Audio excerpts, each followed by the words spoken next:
The wind, a mournful voice across the sun-scorched flatlands, carried the grit of despair and the raw, coarse shouts of a man debasing his own blood. On a makeshift platform, hastily thrown together from old crates and warped planks, stood Jonah, his face flushed with cheap spirits and a viler avarice.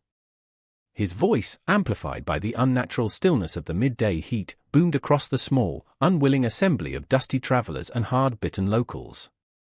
He was selling what was not his to sell, the futures of his 3 daughters. Ilara, the eldest, stood ramrod straight, her face a carving of stoic endurance, though a betraying tremor ran through the hands clasped tight before her.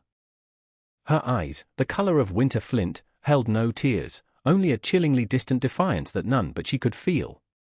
Beside her, Lyra was a study in fading light, her slender frame seeming to fold into itself, her gaze fixed on a point beyond the leering faces, a silent prayer for invisibility. And Maya, the youngest, barely a woman, a fawn caught in a hunter's snare, her lips bitten raw to hold back the sobs that shook her small shoulders. Her terror was a palpable thing, a shimmer in the harsh air. The crowd was a motley collection, some eyes held a flicker of pity, quickly extinguished, others, a glint of crude interest, most, the dull indifference of those long accustomed to the world's casual cruelties. Into this tableau of degradation walked Elijah. He was a man shaped by the land itself, weathered and unyielding as the ancient stones that littered the horizon. His arrival was no grand entrance, just a quiet appearance at the edge of the gathering, his shadow falling long and cool. He observed, his expression unreadable, the disgust coiling tight in his gut a private thing. He listened to Jonah's litany of his daughter's supposed virtues, strong backs, nimble fingers, obedience, the words like stones dropped into a foul well. Then, as Jonah called for bids, his voice thick with anticipation, Elijah moved. He did not shout, did not haggle. He simply stepped forward, drawing a heavy leather pouch from his worn coat. The dull clink of coin was the only sound as he tossed it onto the platform. It landed with a thud, definitive and resonant. Jonah stared, mouth agape, then his eyes, small and pig-like, darted to the pouch, greed instantly eclipsing surprise. The exchange was brutally swift, a transaction stripped of all humanity. 3 lives, bartered for a pittance of silver. Elijah's gaze met Ilara's for a fleeting second, and in that look, devoid of the predatory gleam she had come to expect from men, was something else, something she couldn't name. He gestured, a slight inclination of his head towards the dusty track leading away from this place of shame. His hand, when it fell back to his side, was large, calloused, but it held no threat, only a strange, unsettling authority. The wind sighed again, carrying the scent of dust and a faint, almost imperceptible promise of rain, or perhaps, something akin to it. The journey unfolded in a rhythm of creaking wagon wheels and the heavy silence of unspoken fears. The 3 sisters sat huddled together on the rough wooden bed of the wagon, a small, miserable trinity adrift in a sea of uncertainty. Ilara, her back rigid, watched the broad, unyielding expanse of Elijah's shoulders as he drove the mules. His silence was a heavy cloak, neither menacing nor comforting, simply there, an unreadable testament to the man he was. The landscape they traversed was a mirror to their inner turmoil, stark, unforgiving, carved by wind and time into shapes both brutal and possessed of a severe, lonely beauty. Dust, fine as milled flour, settled upon them, a gritty shroud. Hours passed. Elijah offered them water once, from a battered skin, his movements economical, his gaze sweeping over them briefly before returning to the path ahead. They drank, parched throats overriding the instinct to refuse, the cool liquid a momentary balm to the rawness of their ordeal. The sun bled across the western sky, painting the clouds in bruised shades of violet and ochre, before finally surrendering to the encroaching darkness. It was then, as the first stars pricked the velvet expanse above, that they arrived. The homestead was etched into a slight rise, its lines simple, stark, as weathered and enduring as the man who called it home. A low-slung cabin, a sturdy barn, a few corrals, all bore the patina of years and honest toil. As Elijah reined in the mules, 3 figures detached themselves from the deepening shadows of the barn. Young men, their frames lanky but strong, their faces shadowed by the brims of their hats. Caleb, Samuel, Levi. Elijah's sons. They halted at the sight of the wagon's unexpected cargo, their movements arrested by a mixture of surprise and wary curiosity. The sisters, sensing new eyes upon them, shrank further into themselves, the fragile composure they had clung to threatening to shatter. The air grew taut, thick with unspoken questions and the ancient apprehension of the vulnerable before the unknown. The only sounds were the tired snorting of the mules and the distant, mournful cry of a night bird, a fitting soundtrack to their arrival in this strange, new wilderness. Elijah led them to a small, clean-swept room at the back of the main cabin. It smelled faintly of dried sage and old, sun-baked wood. 2 pallets stuffed with fresh straw lay on the packed earth floor. A tin basin of water and a rough linen towel sat on a small, 3-legged stool. He gestured towards these simple provisions, a movement of offering, not command. His voice, when it finally broke the silence that had enveloped them since their departure from the auction site, was low and gravelly, like stones shifting in a riverbed. "Rest," he said. Just that one word. Then he turned and left, closing the door behind him with a softness that was startlingly unfamiliar after the harsh sounds and rough handling of their recent past. The sisters stood frozen, listening to his retreating footsteps, then to the muffled cadence of male voices outside. Ilara moved first, her limbs stiff. She went to the door, her fingers brushing against the rough wood. No lock. Not on their side, anyway. Lyra sank onto one of the pallets, her body slumping as if the strings holding her upright had been cut. Her eyes, wide and dark in the dim light filtering through a small, shuttered window, stared at nothing. Maya, the youngest, finally succumbed. A choked sob escaped her, quickly muffled against Ilara's shoulder as the elder sister drew her close. Outside, the cool night air carried snippets of the conversation between Elijah and his sons. His words were sparse, sharp-edged as newly honed steel. They are not chattel. They are guests. Hurt. You will show them respect. Kindness. Nothing less the long silence than the affirmative grunts of the young men. Caleb's gaze, unseen by the women, drifted towards the closed door of their room, a flicker of complex emotion, surprise, unease, perhaps a reluctant empathy, crossing his rugged features. Samuel, always the quietest, scuffed the dirt with the toe of his boot. Levi, barely older than Maya, looked from his father's stern face to the darkened cabin, then quickly away, a flush rising on his young cheeks. The night deepened, wrapping the homestead in a heavy blanket of silence, a silence pregnant with the unknown futures of all who slept, all lay awake, beneath its vast, indifferent gaze. Days bled into one another, marked by the rising and setting of the sun, the routine of chores, and a pervasive, watchful silence. The sisters were given tasks, simple things at first, helping with the mending of worn clothing, tending the small, struggling kitchen garden that Lyra discovered behind the cabin, a patch of earth that seemed to respond to her hesitant touch. They ate at the long, rough-hewn table in the main room, the men ranged on one side, the 3 women on the other, a chasm of unspoken histories and uncertain futures stretching between them. Elijah said little, but his eyes missed nothing. He observed Ilara's fierce, protective stance over her younger sisters, the way her hands, though trembling at times, were always busy, always capable. He saw Lyra's quiet affinity for the growing things, the almost imperceptible softening of her features when she was surrounded by the green shoots. He noted Maya's resilient spirit, a spark that flickered stubbornly through her fear, her eye sometimes following the flight of a bird with a child's wistful curiosity. He watched his sons, too, their ingrained solitude, the loneliness etched into the lines around their eyes, the way they moved through their days with a weariness that went beyond physical toil. One evening, as the air cooled and the scent of pine and distant, promised rain drifted through the open doorway, Elijah finally broke the silence that had become their norm.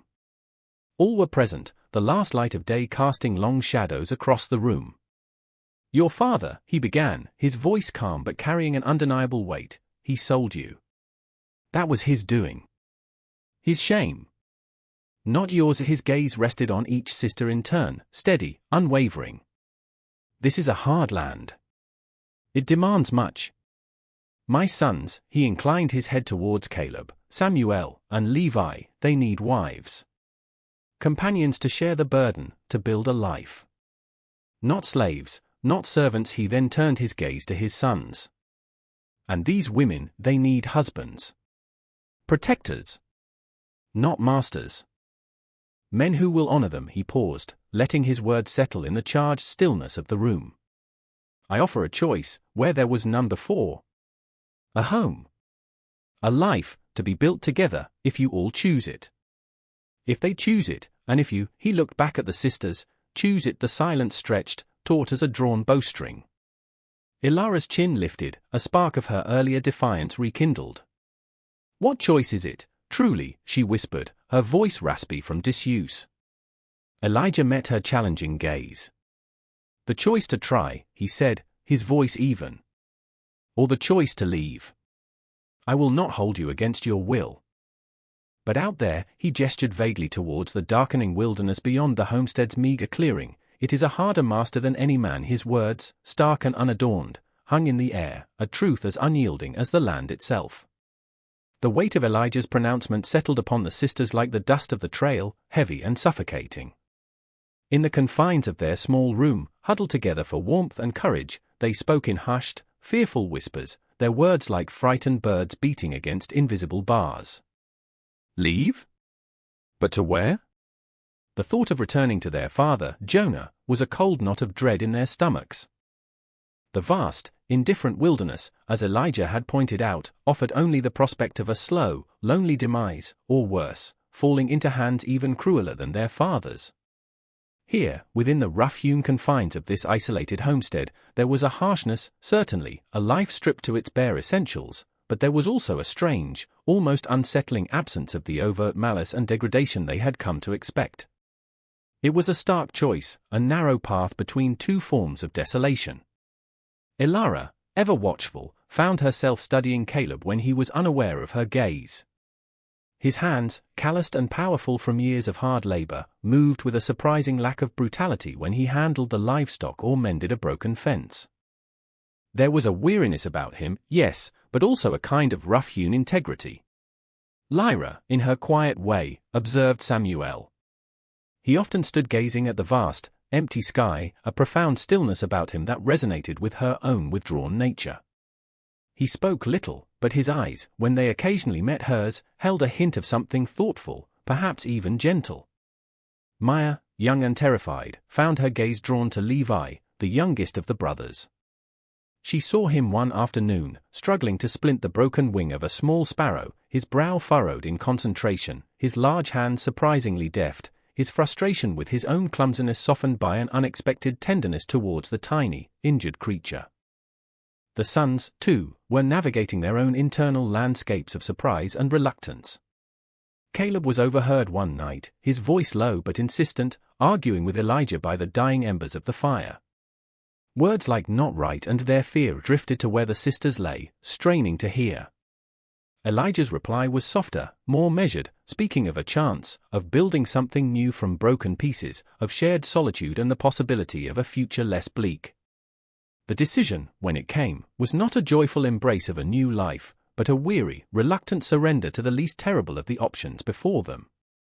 There were no declarations of affection, no illusions of romance. One by one, they signified their consent with a barely perceptible nod, a lowering of the eyes. Ilara first, her gaze direct, first on Elijah, then holding Caleb's uncertain look with a stark honesty. Lyra followed, a slight inclination of her head toward Samuel, who acknowledged it with an equally subdued gesture. Maya, tears welling in her eyes, looked at Levi, who flushed, looked away, then met her gaze with a hesitant, boyish uncertainty. No ceremony marked these unions, no preacher's words, no joyful gathering. Just the quiet, solemn understanding, heavy as the unforgiving earth beneath their feet, that lines had been drawn, paths irrevocably chosen, and a new, uncertain chapter had begun. Life on the homestead settled into a new, uneasy rhythm, a daily dance of proximity and distance. Under Elijah's stoic direction, the sons hastily repaired 3 small, outlying cabins, little more than lean-tos against the main barn, offering the women a measure of privacy, a small but significant mercy in their constrained existence. The work of the farm was a relentless, demanding deity, a constant battle against the harshness of the land. Ilara found herself laboring alongside Caleb, their tasks often requiring them to work in close, unaccustomed proximity. Their movements were frequently uncoordinated, sometimes their hands or shoulders would brush, sending a jolt of unwelcome awareness through both of them. He taught her to set snares for rabbits and other small game, his voice gruff, almost harsh at times, but his instructions were patient, his explanations clear. Lyra, drawn to the earth, took over the expanding garden with a quiet dedication. The soil seemed to respond to her gentle touch, yielding forth its meager bounty. Samuel, observing her silent diligence, constructed a simple cold frame for her seedlings, a wordless offering that spoke volumes. He would often find reasons to be near the garden, mending tools or checking fences, their shared silence a comfortable counterpoint to the clamor of their inner worlds. Maya, initially clumsy and overwhelmed by the unfamiliar demands of farm life, discovered an unexpected aptitude for mending tools and tinkering with broken implements. Her small, nimble hands proved surprisingly adept at tasks that frustrated her brothers-in-law. Levi, often her unwilling assistant, watched her with a mixture of fascination and shy admiration, sometimes bringing her a deliberately broken harness or a dull blade with a mumbled request for her help. Meals around the long, scarred table in the main cabin remained largely silent affairs, but the chasm that had separated them was slowly, almost imperceptibly, narrowing. A shared glance over a particularly stubborn goat that refused to be milked. A moment when Lyra, noticing Samuel's persistent cough, quietly offered him a small bundle of dried herbs she had gathered. Maya, humming a half-forgotten childhood tune as she polished a bit of metal, Levi pausing in his eating to listen, a faint smile touching his lips. Elijah observed it all, his face impassive, but a deep, bone-weary exhaustion in his eyes seemed to lessen, fraction by fraction. The land demanded everything of them, and they, in turn, gave it their sweat, their strength, their resilience. They were not yet a family, not in the true sense of the word, but they were a unit, bound by the invisible threads of shared hardship, necessity, and the unspoken pact they had made. The silence was still a constant presence, but now, it was sometimes imbued not just with fear and uncertainty, but with a fragile anticipation, a collective breath held in the quiet spaces between words. A late, unseasonable frost, sharp as a shard of glass, descended upon the homestead one night, threatening Lyra's precious garden, the one place she had begun to feel a fragile sense of belonging. She discovered the devastation at dawn, the tender green shoots blackened and wilted, a small, forlorn cry escaping her lips before she could stifle it. Samuel was there first, drawn by the sound, his breath misting in the frigid air. Without a word exchanged, they began to work, a desperate, frantic effort to salvage what they could. Caleb and Elara joined them, their faces grim, then Levi and Maya, even Elijah lending his quiet strength to the task. They covered the vulnerable plants with old sacking, with threadbare blankets, with anything they could find, their hands brushing, their breath mingling in the biting cold. Some plants were irrevocably lost, their life force extinguished by the frost's icy touch, but many were saved through their combined, urgent efforts. In the aftermath, shivering and exhausted, they gathered in the main cabin, sharing cups of hot, bitter coffee, huddled closer together than they had ever been before. Lyra looked at Samuel, her usually guarded eyes filled with a flicker of raw gratitude.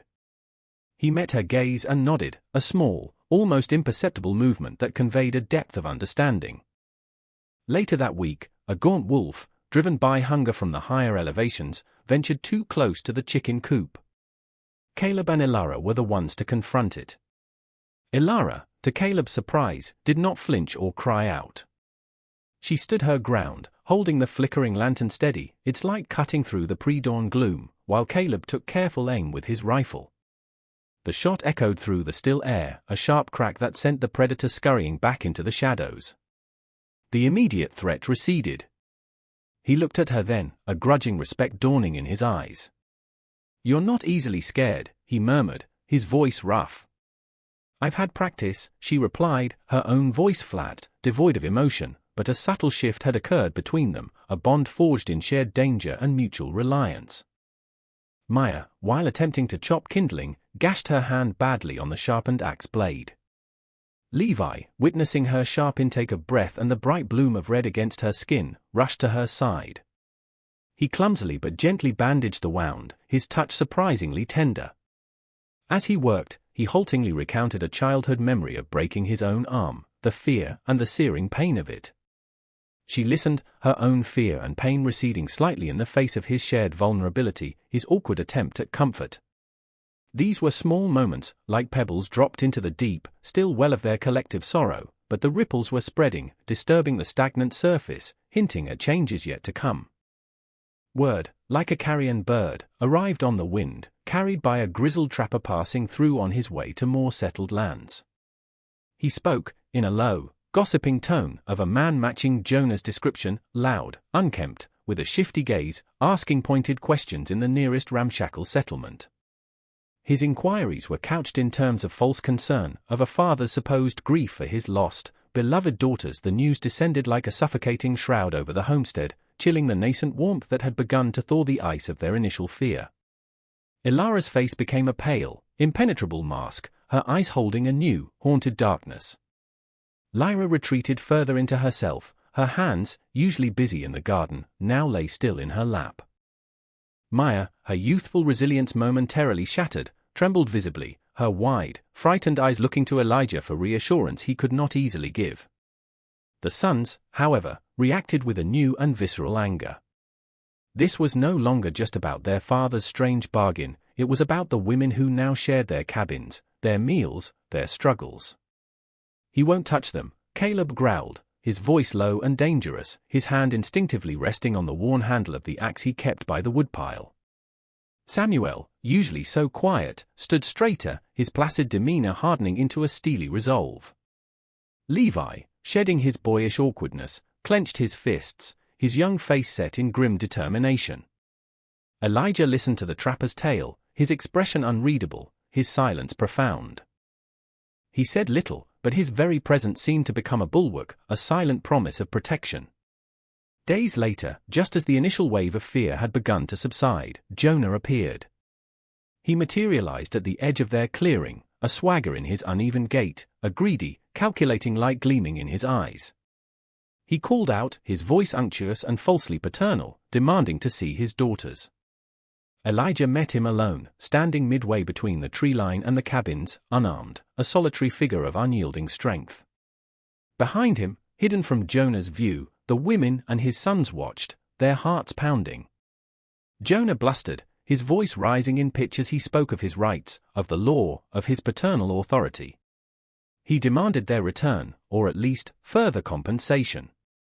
Elijah listened, his gaze steady, his silence more powerful than any shouted retort. When Jonah finally paused for breath, Elijah spoke, his voice quiet but carrying the unmistakable weight of the mountains that loomed in the distance. "They are not yours," he stated, simply. "They have a home here. You have no claim." "No right," Jonah sneered, spat on the ground. "I'm their father." The law of Elijah cut him off, his voice still low, but edged with ice. "There is no law here but what we make. And we make peace. You are not welcome here." Leave a long, tense silence descended, broken only by the soughing of the wind in the pines. Jonah searched Elijah's face, looking for a flicker of fear, a hint of weakness, but found only an unwavering, implacable resolve. He saw Caleb and Samuel then, emerging slowly, deliberately, from the barn, tools of their trade, an axe, a pitchfork, held loosely in their hands, not as overt weapons, but as undeniable symbols of their labor, their rootedness, their readiness to defend their home. Defeated by a strength he could neither comprehend nor overcome, Jonah's bluster deflated.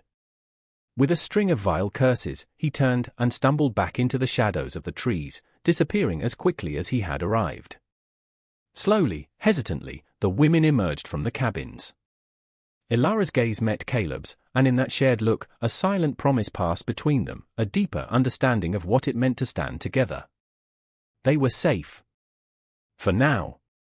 The shadow had passed. The departure of Jonah, like the retreat of a foul tide, left behind a cleaner, clearer air upon the homestead. The immediate threat had been faced and repelled, not with violence, but with a quiet, unshakable resolve, and this shared experience forged new, stronger bonds between them. The fear that had been a constant, gnawing companion for the sisters began to loosen its suffocating grip. Ilara, whose face had so long been a mask of stoic endurance, found herself, on rare occasions, allowing a small, tentative smile to touch her lips, usually when Caleb, in a moment of uncharacteristic light-heartedness, shared a clumsy joke or observation about the farm animals. He, in turn, began to speak to her more openly, not just about the daily chores, but about his quiet plans for the homestead, his hopes for a better yield next season, a more secure future. She listened, her head tilted, sometimes offering a quiet suggestion born of her own innate resilience and sharp observation. Lyra and Samuel, their connection woven from shared silences and mutual understanding, found a unique solace in their garden. It became their sanctuary, a place where they planted not only vegetables for sustenance but also wildflowers, their bright colors a small defiance against the harshness of the landscape. He carved her a small, delicate wooden bird, leaving it unceremoniously on her windowsill one morning. She, in turn, left him a pouch of carefully dried herbs she knew would soothe his aching back after a long day's labor. Their companionship deepened in these silent, thoughtful exchanges, a tapestry woven from threads of quiet care. Maya's laughter, once a choked, fearful sound, now rang out more freely, echoing through the clearing, especially when Levi, with earnest but often comical ineptitude, attempted to teach her the rudiments of tracking small game in the surrounding woods. He would bring her small, insignificant treasures he found, a brightly colored feather, a perfectly smooth river stone, a curiously shaped piece of bark, laying them before her like precious offerings.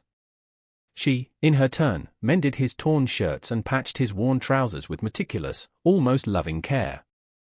The three small cabins, once symbols of their enforced separation and vulnerability, now felt less like isolated shelters and more like extensions of a shared, albeit unconventional, home.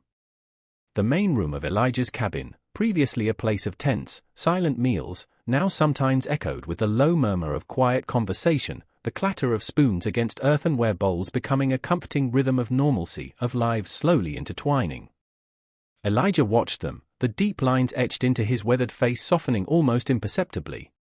He saw not three couples thrown together by brutal circumstance, but the fragile, tentative beginnings of families, of lives being rewoven from broken threads, bound by shared hardship and an emerging, hesitant affection. The land remained unforgiving, the winters promised to be long and bitter, but the burden was now shared, the nascent warmth of human connection a fragile but growing buffer against the encroaching cold. Autumn arrived, breathing a chill into the air, painting the harsh, unyielding landscape in breathtaking hues of rust, ochre, and deep crimson. The harvest, reaped from the unforgiving soil, was modest, earned with the sweat of their brows and the ache in their calloused hands, but it was undeniably theirs, a tangible result of their collective labor. They gathered around the long, scarred wooden table in Elijah's cabin as the evening light, soft and golden, slanted through the open doorway, casting long, dancing shadows across the room. The stew simmering over the hearth, rich with the scent of Lyra's carefully tended vegetables and meat from a deer Caleb had hunted, was simple fare, but it held the promise of sustenance through the coming cold months. There was no grand celebration, no boisterous feasting or loud pronouncements of joy, but a deep, quiet satisfaction permeated the room, a sense of peace hard-won and deeply cherished.